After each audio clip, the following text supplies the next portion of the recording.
Gözünden güneş saçır, sevinçten baş fırlanır. Vurulmusan belli vurulmusan, gözün ora bura kaçır. Demene kimi aktarır, vurulmusan belli vurulmusan. Demene de onu görende boğazın kurur, dilin tutulur mu?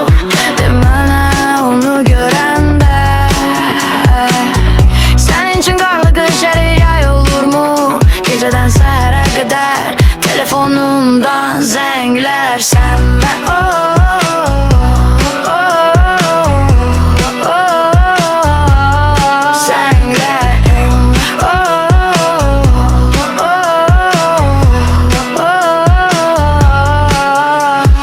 bugünler benim başıma da geldi. Yüreğim yanıp donup eriyip, ora kimler gelip gitmeyip. Oh yeah, saf müebbet ne demektir bunu bilir çoxu.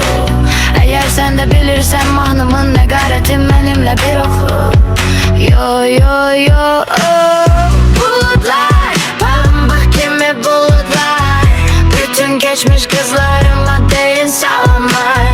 Bulutlar, pamuk kimi bulutlar, bütün geçmiş kızlarıma deyin selamlar.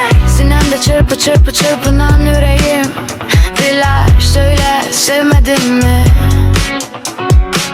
Hayatına konak gelen her hanımı sevginden vermedin mi? Kimese oyuncak oldun, kimese sığınacak oldun. Kimlerse çekir hasretini, senin kimese çatmadı döğüntülerin. Saf mehabbet ne demekti bunu bilir çoxu. Eğer sen de bilirsen mahnımın ne garetim benimle bir oku. Yo yo yo bulutlar, pamuk kimi bulutlar, bütün geçmiş kızlarıma deyin selamlar. Bulutlar, pamuk kimi bulutlar, bütün geçmiş kızlarıma deyin selamlar.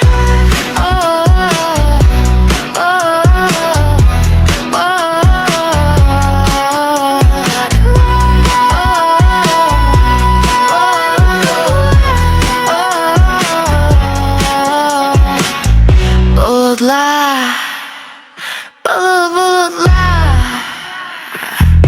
bütün geçmiş kızlarıma deyin selamlar.